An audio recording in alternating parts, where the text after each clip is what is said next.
Do I look okay? Is it okay? Or Yeah, looks great. You look so fresh. okay.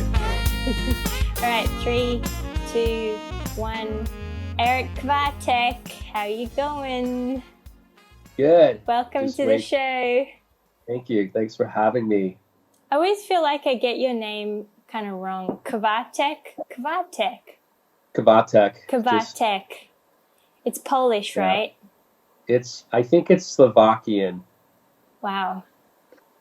Yeah, I'm not going to tell you my family tree right now because it's Okay. not that interesting, but I Sure. think it's Slovakian.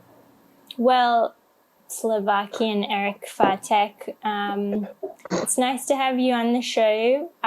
You've just come back from a bunch of places, including the Golden Triangle, Vietnam, and the craziness of New York has Yeah. been Well, eventful. I'm in New York right now. Yeah. Yeah. So, yeah, I wanted to recap on your recent travels because you just came out with the new Capital book on Vietnam that just got released last week. So Yeah. I'm excited to talk about that. But just for folks who don't know anything about what you do, can you give us the in a nutshell version? Yeah. In a nutshell, I always feel weird saying fashion photographer. Can you hear my alarm going off?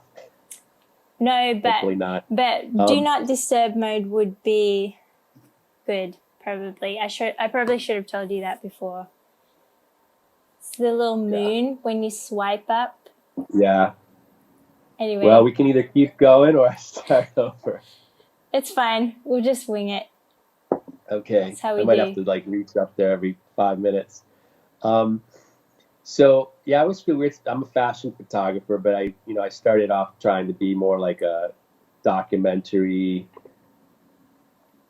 I hate saying war photographer, but my idea was to be, well, because it sounds so dramatic, or like I'm full of shit. But I actually took in college, the only serious classes I ever took was political science. Wow. Because I realized if I was going to, travel the world and, be that kind of photographer, that I needed to know politics and what all the different countries were about. So I actually ended up taking political science, and I actually liked it. I had a really great professor, and well, I feel like it's like a really useful degree. Yeah, for sure. Yeah, in a weird way, it's ended up. And the whole time I've known you, you get real fired up when politics comes into conversation.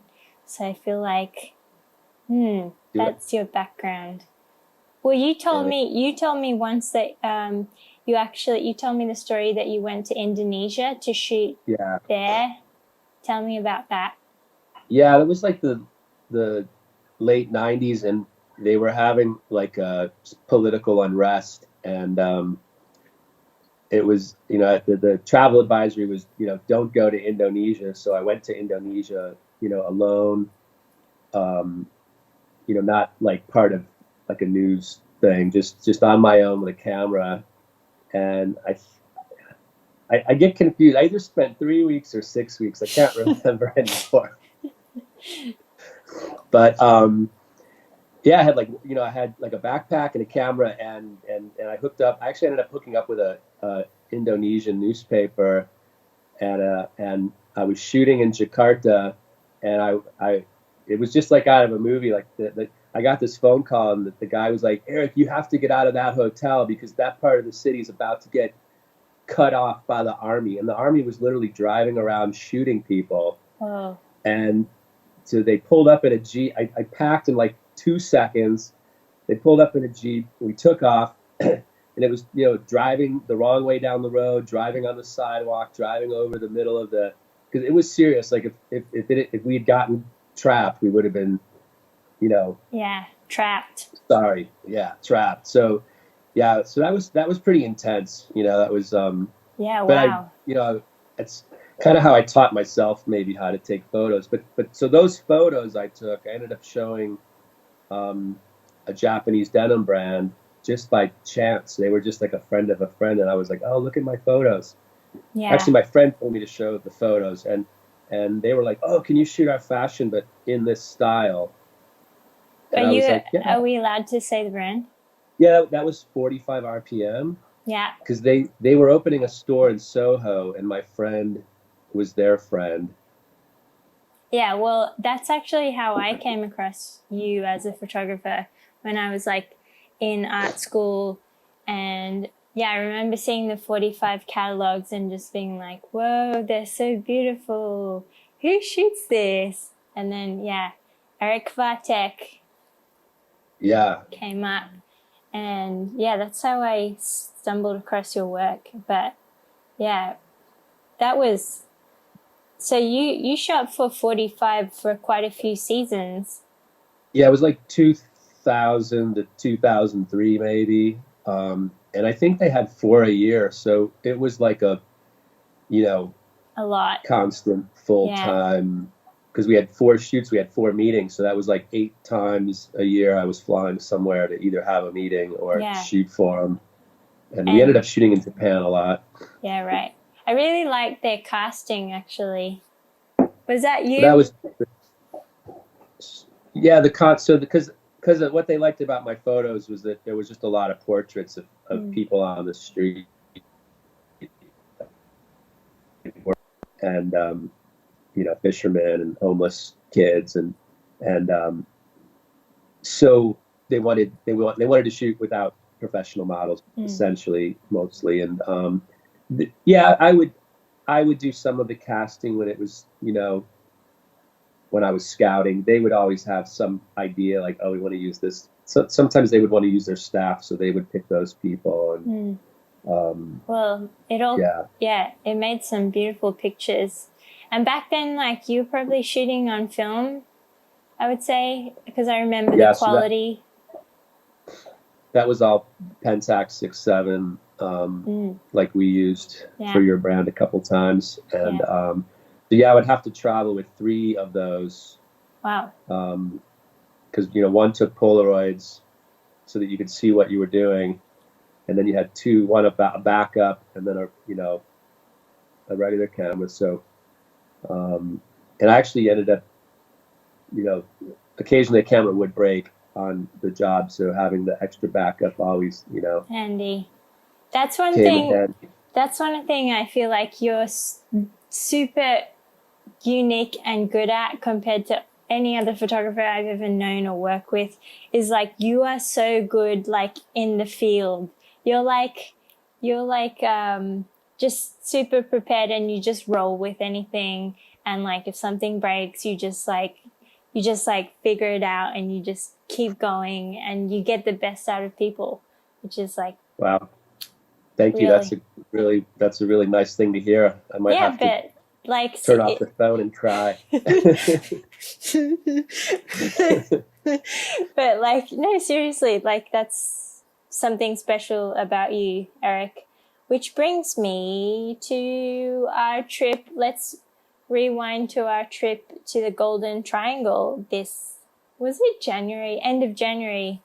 Yeah, January. yeah. So maybe let's remind people what the Golden Triangle is. Yeah, so folks who have no idea what we're talking about. Remind me. Yeah. Ooh, I hope that didn't make a sound. So basically, Eric came down to Thailand in January to shoot the Women's Wear Autumn Winter 20 lookbook. And we did that in the Golden Triangle, which is a border between Myanmar, formerly called Burma, Laos, and Thailand. And that specific spot was really important for me because the whole collection was based on the Hmong soldiers who fought a proxy war for the CIA during the Vietnam War and after. That was all done in Laos. And when the US lost the war, these proxy soldiers had to flee the country, and a lot of them crossed that river that we shot on, that the Mekong River that divides Laos, Burma, and Thailand, and they had to cross the river, which was a pretty epic, fast-moving body of water. And these are hill tribe mountain people who cannot swim, and they had to get across while being like shot at with their families after having like walked for like I don't know how many, potentially like tens or hundreds of kilometers to get there. So yeah, we shot there. Eric, do not disturb mode. Yeah, so do you want to take it from there? Yeah, so actually that, I've been to Thailand quite a few times, but I'd never been to that area, so that was actually like really It was amazing. cool. Yeah. And what's weird is I think that's the coldest I've ever been on a photo shoot, which is weird that it was in Thailand, because you think like, oh, Thailand's going to be hot, but No. so yeah, because I guess we were in the mountains. Well, and also it was winter, quotation marks, winter. Thailand winter. Thailand winter. Yeah. And we were in the mountains, and we were kind of staying in like wooden huts. Yeah, but just so we ended up shooting on those on boats in the on the actual river.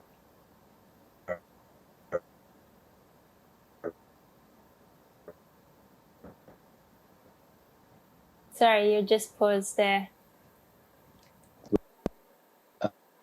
So we shot on the speedboats, actual I guess Mekong River, right? Yeah.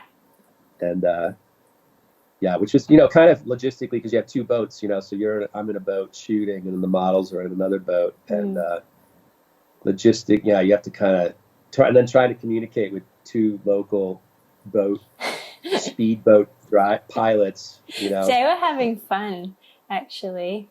Yeah. Yeah, well, because most tourists are probably like taking photos, and well, we were taking photos too, I guess, but just in a different way, in a totally different way. Yeah. Yeah. And we told them just to go as fast as they possibly could. Yeah. And we also shot at the famous Blue Temple in Chiang Rai, which is like that psychedelic, trippy, like postmodern Buddhist temple. That was pretty fun. I'd never seen that in real life before, so that was special. And then we went to the White Temple, which was a trip. But in a weird way, maybe the best place was that sort of rundown family, like bed and breakfast thing on top of a mountain. And it wasn't even really a bed and breakfast. It was just sort of kind of their house, sort of. House. Yeah. And I think they told you like, oh yeah, usually tourists come here, and sometimes they complain and they leave. Yeah. And we're like, yeah, freezing cold. But no, it was really fun. We had Moshi, who's a Thai local model, and we had Dream, who's another Thai local model. Dream's quite like, she's been on a lot of covers of Vogue, and so that was pretty cool to have them. You got Dream to ride a buffalo. Yeah, actually the buffalo was pretty intense, because at one point it charged Moshi, and so that anybody that's watching this, imagine a 90-pound girl getting charged by a 1,000-pound water buffalo, maybe more than 1,000. Yeah. It charged her back. She turned her back, and it actually charged her. And I don't know if it was just. I have nightmares about that. Yeah, she didn't even see it, so she didn't even react. She was just like walking away, and this like giant with the huge horns charges this girl, and I was watching. Of course, there was nothing I could do. I couldn't even, even if I'd wanted to, I couldn't even jump in front of it. Oh, by the way, she was totally fine. She didn't get hurt, thank God. But yeah, like that was Yeah, yeah. But I just went wide-eyed and pale in the face, just like. But apparently, but then the the crazy guy. thing is, we kept shooting with this angry buffalo. Oh, because the backstory was after we left, then you took Dream over there, and the minder of the buffalo came, and you want to tell this story? Yeah. Well, so the this I see this guy come over with a motorcycle and a trailer full of, I think, bamboo or something, and his whole rig actually fell into a ditch.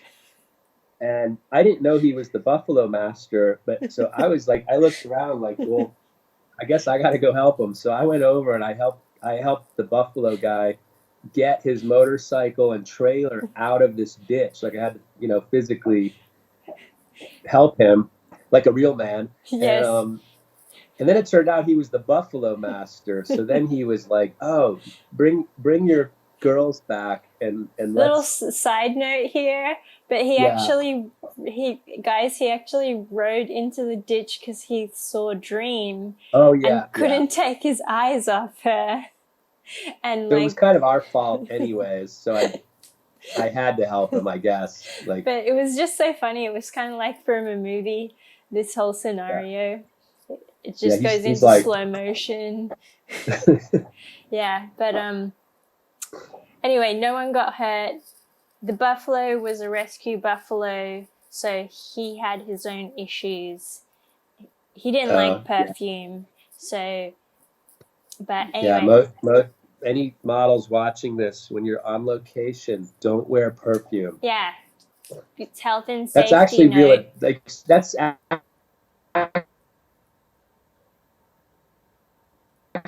actually serious, because animals do sometimes have issues with perfume, and sometimes photographers are allergic to perfume, and they freak out when you're wearing a lot of perfume. Right. Um, Just generally, just, you know, not talking about you, but maybe. but Yeah. on photo shoots in general, like stuff like that's happened. Like I one time I was shooting with horses, and the horse wrangler actually got kicked in the stomach by the horse, and it was also like out of a cartoon. He had one of those like rodeo belt buckles on, the giant belt buckle, and afterwards he had a perfect horseshoe dented into this belt buckle. So like that belt buckle might have saved his life. And like one photo shoot, somebody actually caught on fire. Um, not Damn. not bad fire, but their pants Just, caught on but fire. just general fire. Like because we were setting for 45 RPM, we were setting up outdoor Christmas. So we had a Christmas tree, like like a natural pine tree that was growing, and then they were setting up candles all around it. And And then I'm not someone's sure if I pants caught on fire.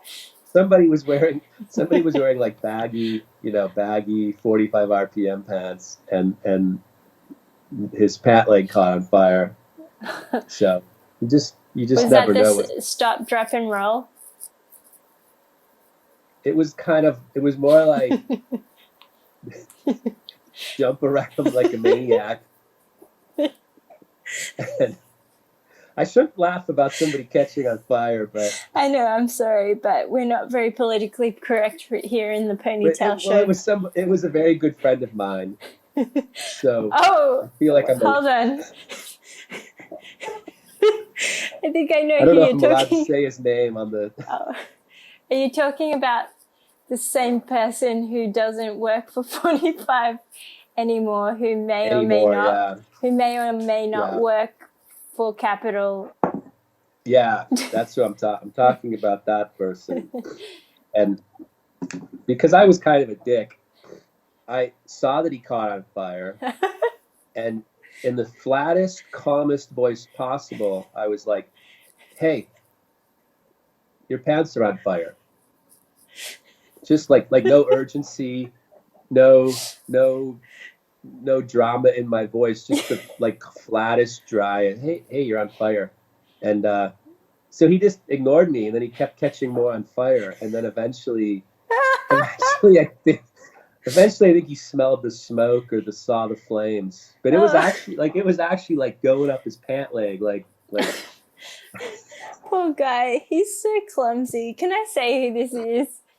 Are we allowed to? I don't know. It depends if I ever want to work again. Well, okay. Well, maybe folks can figure it out. It's someone you have a fake rivalry Yeah. Yeah. against.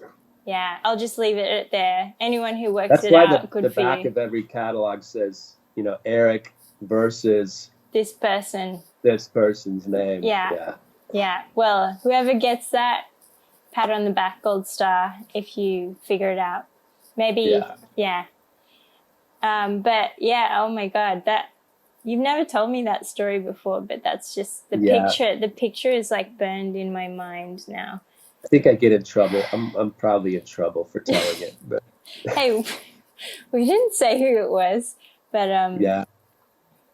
great story. Thanks, Eric. I feel like you need to like write a little like collection of short stories in a book one Yeah. day. If this goes on much longer, I might actually start reading a book or writing something. Yeah, for sure. Like, actually, good segue. Actually, what's life been like for you in NYC? Is it the zombie apocalypse? Uh it could be. I mean, it should be, but and I'll explain why I say that. But yes, so after shooting in Asia, then I came back. I shot in California for a week, and so in towards the end of being in Asia, I experienced sort of things getting serious there, and then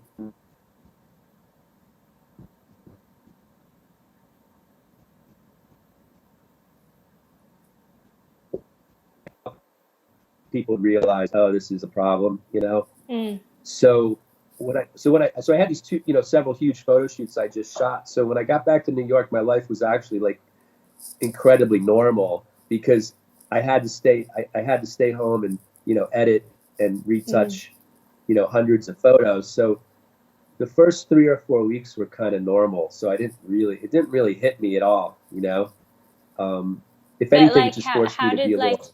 how did you get groceries and all that? Like, Yeah, well, so so we knew, you and I knew that there yeah, was something going on like back in January. So in January, I couldn't, since I was in Asia and not at home, I ordered like a crazy amount of stuff on Amazon, um, because I knew that we were going to need stuff. yeah, And so I was preparing since January. So anybody that tells you that they didn't know that there was a problem, if any politician that claims that they didn't know, a fashion photographer knew in January that there was going to be a global yeah. pandemic, or probably was going to be. So any politician that says, "Oh, I didn't know," No, either they either they're stupid or they knew. So yeah,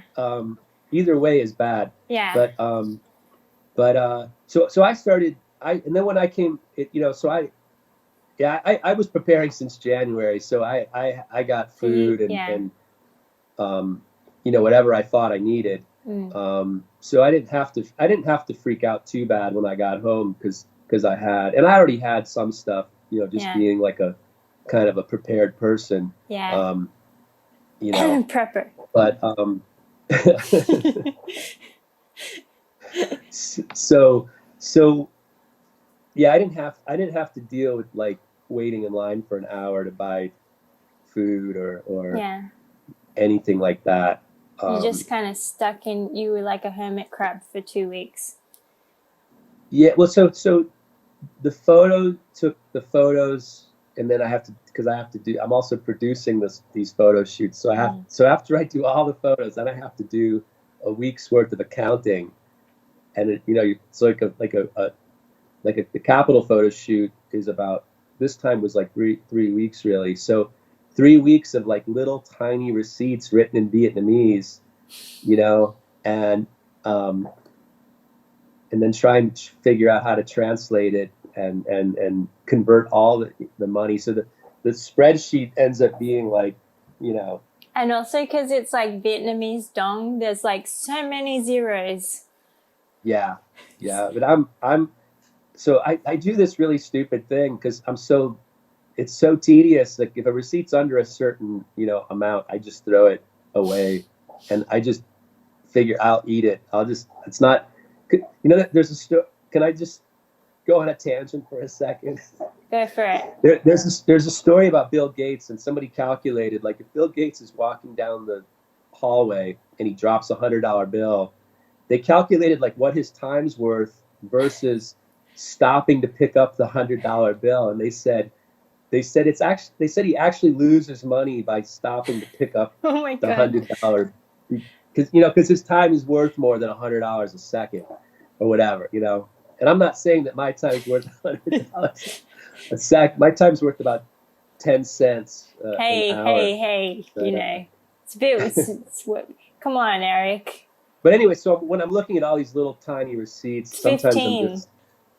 I'm just like, Yeah. but so anyways, so yeah, so 3 or 4 weeks I was doing this photo editing and retouching and accounting, and then like about a week ago or 2 weeks ago, then it hit me like, okay, now what do I do? Mm, But people, I don't really leave the house. Like mm.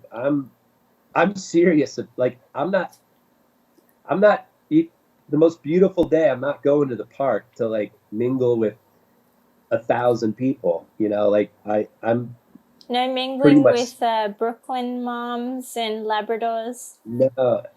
And it's, there's just, I don't know if you see the news, people hanging out in the park, and it's Yeah. like, Yeah. or the It's, beach, and well, that's the same kind of situation here in Thailand. They just kind of lifted the alcohol ban 2 days ago, and they also said that people are allowed to swim in pools again, and blah blah blah. And within 48 hours, they took it all back. yeah. They put the ban on alcohol back on, and they said no to swimming pools and playgrounds again, because like people would just like, it was nuts. Yeah, people So just went you crazy. can't buy alcohol. you, you would not be happy, Eric. That's so out of your whole thing. That's what I what you can't buy alcohol. What? Yeah, no alcohol. Yeah, Wow. yep. Because like, I guess they figured that people gather in groups with alcohol, maybe. Yeah. Yeah. Yeah. Well, actually, I seriously though, I'm not. I've cut way back on drinking alcohol. So I'm actually getting. I hate to say that, I'm actually kind of getting in shape. Um, Hey, because I can't drink. I'm not drinking. it's like the lockdown detox, Yeah, it's like lockdown detox. So zombie you know, apocalypse detox. Is that that part also of your I plan? have to get into, Yeah, fighting shape. I have to get into my, you know, yeah. So tell me, like, so speaking of the zombie apocalypse, what's your zombie apocalypse escape plan? I had a really good escape plan. I have this like really badass like four-wheel drive truck, and Yeah. Is that I've it taken parked with. outside? Well, so It's in. my plan is already fallen completely apart because I was going to be in, I was going to be in Asia. I was in Asia back in like, the winter, and then so I went 2 times for like what I'm trying to say is I took my truck to Ohio and left it at my dad's farm because I was going to be out of town so much. And Your plan just unraveled from there. my plan is unraveled. So my plan B is I've been putting luggage racks on my bicycle. Hey, not bad. I mean, it's a pretty cool, badass Yeah. mountain bike that I've had for like 30 years. So it's like a metal frame, and it's heavy. It's heavy as hell, but it's like really, solid. Because like And in the zombie apocalypse, like after a while, it'll be hard to get petrol, yeah, yeah. All these right? movies and TV shows about the apocalypse are so stupid because they're driving around in cars like they went to the gas station, and everybody would be riding Yeah, bicycles, it and would be actually, you know what we should do? We should make like a really realistic version of a zombie apocalypse in a TV series, and it would be like the most boring as fuck TV yeah, series ever because people would just be like going like 2 miles an hour on their bicycle and like exactly. probably getting eaten by zombies and And they're not going to have like automatic machine guns, like no. I was watching one of those TV shows yesterday, just and they're all like standing around. It's like even if you had bullets, you would conserve that. Like they would be so precious. Like every bullet would be like, well, am I going to shoot that zombie? Maybe not. Yeah. Like maybe I'll save my bullet and let my Yeah. wife. You know, Machete. Machete. machetes would come in handy. Baseball bats. Yeah. But then in the case of like coronavirus zombie apocalypse, like you would have to try and kill it from 2 meters away. Yeah. Well, that's the funny thing about like all these like prepper people and stuff. Like everybody thought like, oh, I need a gun and I need bullets and I need body armor and I need a four-wheel drive pickup truck and I need, what? All you really needed was a paper mask and rubber Yeah. gloves. I mean, Yeah. it's sort of like sad, like, And some hand sanitizer. and some hands. Some It's like so spray. much. It's so much more deadly and less dramatic than what everybody kind of thought. Like Yeah. it's about as far away from the Road Warrior as you can Yeah. imagine. Like, I feel like yeah, this whole prepping fantasy is really it feels like a really Hollywoodized version of what the apocalypse would actually be like.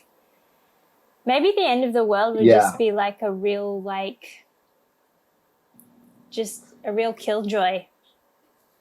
yeah, maybe. Hypothetically, people. I'm talking Who would have about thought that the end of the world would be a killjoy? That's yeah.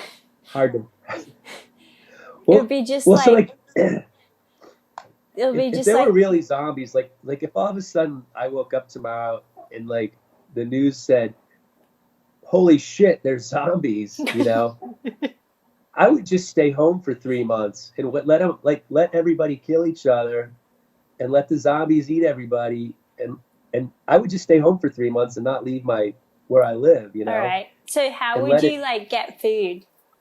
because I already have it. Oh, I see. I see. Like So you need like 3 months supply of food. Dude, do you know what 3 months supply of food looks like? I do That's a know. lot of food. Well, you're not eating like you're not eating croque monsieur or Yeah, that's true. you know it's basically Ration. a lot of beans, a lot of canned beans, and if you go online, you can actually buy lifeboat rations. Like look up lifeboat rations, and they're Okay. these super dense, almost like energy bars, but they're like they're so heavy because it's so densely packed full of nutrition, and you can live for like if you have enough of those, you can live Pretty forever. long. But But like, you yeah, know what was like a real scare for me? Like when when in France, like where we live was actually the epicenter of like the infection. Um, and where we live is kind of remote. You've been to our place, so like we get a power outage really often, and then it kind of struck me like, oh, if this coronavirus spreads so fast, like who's going to be able to go to like the electric power, the, what do you call it? The power electricity, plants or whatever the thing you call where you generate a town's electricity Yeah. and water. Like, when all of these people who work for these services are like out with the virus, like, Yeah. like, how are we going to power anything? Like, oh no, no, like, no, we take electricity for granted, like having lights at night and like Yeah. having clean water to drink, right? Yeah. That That's kind of hit that's home. that's why I have a lantern Very good, Eric. Well done. that I bought in Vietnam. Yeah, actually, good segue. Let's talk about Vietnam. So yeah, I didn't like. I guess like while you were in Vietnam, I was like in New York and busy, so I couldn't like keep in touch. So tell me about the Capitol shoot in Vietnam. Well, so Good. when Kiro, who's never caught on fire, um, when he said he wanted to shoot in Vietnam, and we had tried to shoot in Vietnam before, but you have to get it's because it's a communist, government. You have to get all these permits, and it takes weeks and weeks and weeks, and you have to actually go like a month, and you're really supposed to go like a month in advance just to look at the locations, and um, so I'd kind of avoided it. But then this time, Kiro was like, "Yeah, I want to shoot in Vietnam," and because you have experience in Vietnam, we went with you back in December, I think, or no, back in November. We November, went yeah. with you for a few hours Mm. and said, "Yeah, okay, we can shoot in Vietnam." And my friends recommended a coordinator who, we could rely on. So I went after we shot in Golden Triangle. I went to Saigon and then Da Nang, and just started scouting and looking for local models. And at the beginning, it was actually really normal. And you recommended this beautiful Oh, cultural Hoi town of An. Hoi An. Yeah. And when I got there, I have to admit, I was actually kind of cursing your name a Oh no. little because you were right. It was really beautiful, but it was so full of tourists Oh that no. like like I got there and I thought this was going to be like the location for the whole shoot. And I got there and was like, holy shit, this place is mobbed. Like it is like Oh, every you know every five. what? I went there in the typhoon season. Yeah. Yeah. Well, Yeah. this was horrible. I Sorry, was it was Eric. but it was actually disgusting. Like it was just like so you had normal tourists like okay taking their photo, but then you had all these influencer people doing their own Yeah. photo shoots, and I seriously like I was like maybe we can shoot here like in the early morning, and then I just started looking for other towns. So so a lot of the rest of my scouting was actually avoiding Hoi An. I And know. well, there's a happy end. Well, there's kind of a happy ending. So um, I ended up Da Nang was actually like really cool, Yeah. like a really and the Vietnamese people even said like the people from Saigon were like, oh, the people in Da Nang are the most laid back, friendly Vietnamese that you're ever gonna find. For some reason, it's just has this reputation as like the laid back Because it's a city. surf, like a surf spot. And like, that's like why I went there when I But went even there. like the local people that don't surf, they're just super friendly, Oh, cool. super laid back. The city itself's kind of cool. Like Mm. it just, I mean, it's way cooler than I thought it was going to be because it was like all these like corner cafes where you just Yeah. sit there and drink your 50-cent coffee or whatever it costs. Cafe Suida. And so I found this incredible little fishing village that it's one of the most coolest little towns I'd ever found. So it was on like a point, and then the beach on this side of the point was like a fisherman's beach, and then the beach on the other side was like this rocky, beautiful rocky kind of natural beach, and then the little town had a monastery with these drunk monks that were like, yeah, like, yeah, you can come shoot here, yeah. So Oh, it was this coolest little town, and to make a long story short, we never got permission to shoot there because they were building a resort and they were afraid that we were secretly trying to take photos of the surveying. construction or some like Yeah. I I think they were going to destroy the beautiful fisherman's beach to build a Mm. resort, and they thought they were afraid that we were Yeah. trying to reveal that to the world.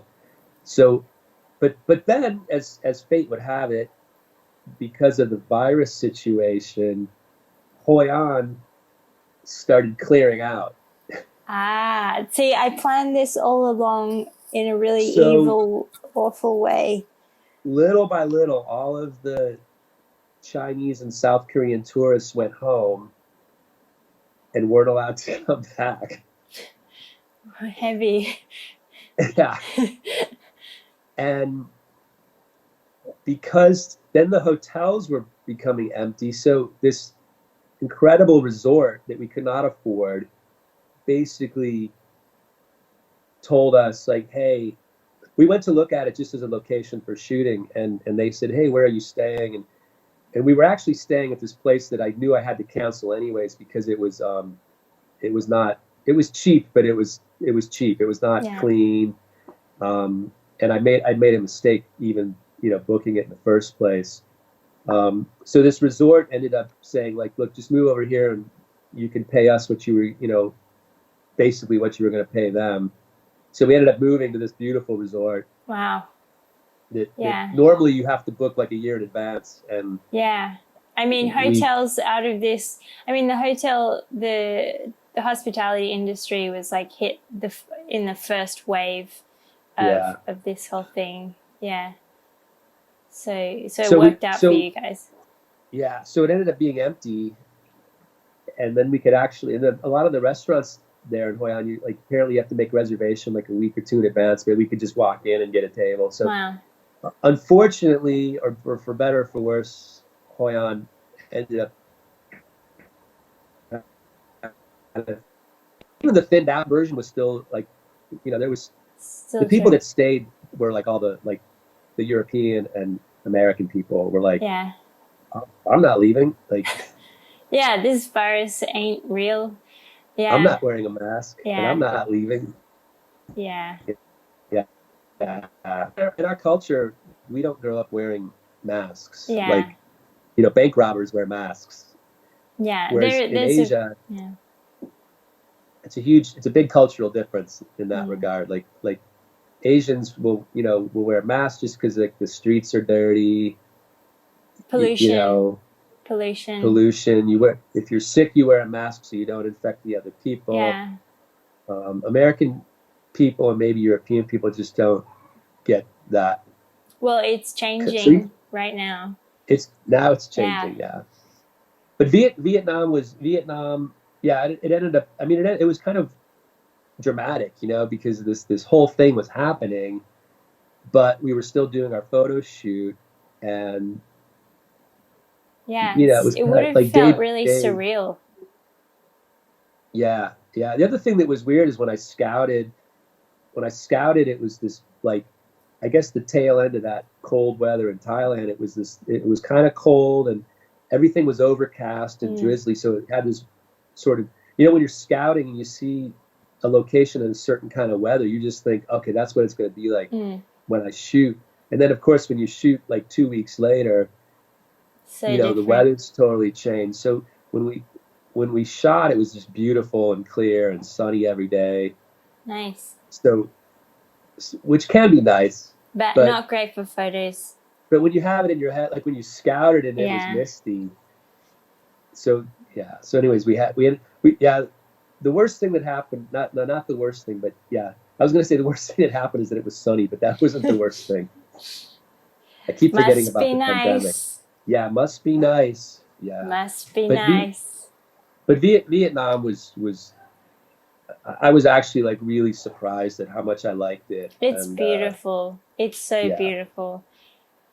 There's so many parts of like having grown up in Thailand and then now kind of discovering Vietnam because yeah, because like I produce in Vietnam and like my husband is half Vietnamese and stuff like that. So like I didn't know that their landscape is so different to Thailand. I mean, Vietnam is longer and it goes way further north than Thailand. It goes up like right up into China, and like you know maybe yeah, there's just such a diverse kind of landscape. There's so many like unseen hidden gems in Vietnam. I think yeah. I like mean, we, I think the tourism industry is like one of their fastest growing industries. So yeah, it is. Yeah. yeah, it Well, will 'cause- probably so something change. that was when I was in Bangkok before going to Vietnam, it was weird how many foreign people I heard saying like, "Oh, it's so expensive here now. We have to go to Vietnam." Like, and Yeah, that was I think that was what was really happening. Like, because yeah, Thailand used to be so affordable, like 20 years ago when I yeah, started going over 20 years ago, and it's so expensive now. Like yeah. the hotels are not any cheaper. The food's not cheap. The beer's not cheap. I mean, it's really Especially for Bangkok. yeah. I mean, yeah, especially Bangkok. I mean, Yeah. that's sort of what I'm. But for Yeah, the country, it's like a great sign of like the growing middle class and yeah, yeah, growth. But I feel like the city has like grown and gotten really expensive, and there's so many condos. Like there are too many condos for the amount of people that are looking for places to rent or buy, and like it's this weird fake bubble because it's not really reflective of like the rest of the country. But I suppose like yeah, any major city is like that, I guess. But for the regular people, it's Bangkok is just unaffordable. yeah, yeah.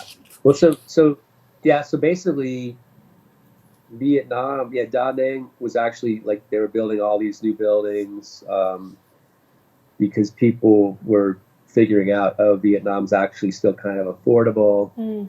It's more developed than Cambodia, so it was kind of in that sweet spot where it's developed enough to want to live there, but not too Not developed. yeah.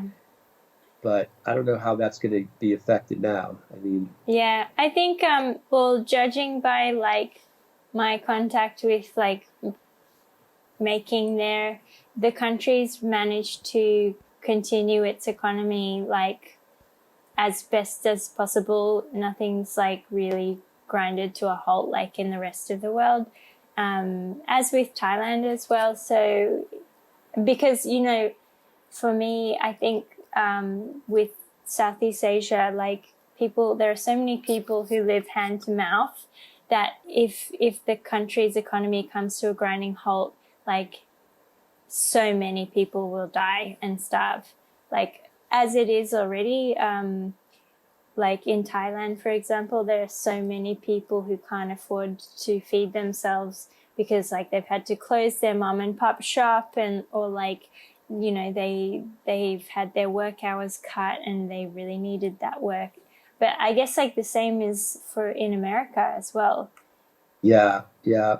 I mean, a lot of well, I mean, all over even in New York or in the middle of Nebraska. I mean, a lot of people basically live paycheck to paycheck, Yeah, and that's sort of the classic American, uh, yeah, middle grind. working class scenario. Yeah, and Yeah. like rent has really become expensive everywhere. Mm. So when you see on the news these protesters with their, I don't know if you The saw anti-COVID, the like COVID-19 is fake. The the conspiracy and theorists. so they show up at like the whatever the government office, and they've got their guns and Yeah. I mean, yeah, That's a good segue actually, because I actually wanted to talk about conspiracy theories with you. But conspiracy theories. but for me, like the people who are protesting, that the virus is fake and it's a construct. And I feel like it's because life is so tough, and like people have completely lost faith in any kind of authority because it's just continuously let them down, right? So like that's how you get like flat earth people and like Yeah. lizard people, and like these are just, they come from like really human feelings, right? Yeah. Powerlessness and like uncertainty. But yeah, one thing that scares me is like with this anti-COVID-19 movement, it kind of reminds me of the anti-vaxxers.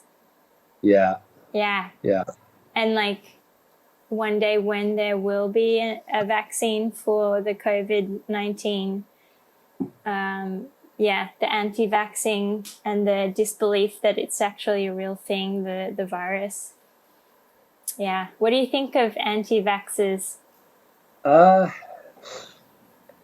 I, I think it's pretty silly. I mean, I think that if you can get a vaccine and not get the flu or not get, I mean, actually, I've had to get so many vaccines because, traveling, like going to Africa and I've been required to take so many drugs, Yeah. and so I'm all for it. I mean, if I don't have to get yellow fever or if I Yeah. don't have to get malaria, I'm pretty happy about that, Yeah. like, and I don't believe that there's some like evil conspiracy to like Yeah. infect us with, you know, it's just science, and I kind of like science, Yeah.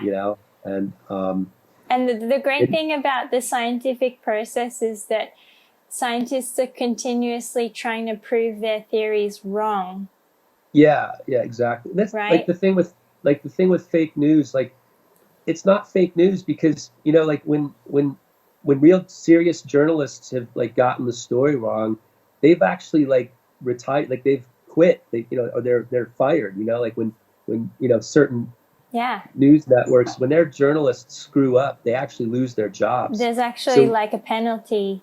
there's a repercussion and a Yeah. penalty. So they, like scientists, like real journalists have, they're trying to prove themselves wrong, and then if they can't prove themselves wrong, then they go with it. Then Yeah. they print the story, and Yeah. maybe they still get it wrong, And but even then still, there's, once the story is printed, there is still space to like, explore more. You might find out years down the track that it wasn't, what you wrote was not completely correct, and you have space to like, yeah, follow up and write up on it. But like the thing about conspiracy theorists is that the internet is a vast place where you can just find whatever you want yeah, to yeah, support your worldview, right?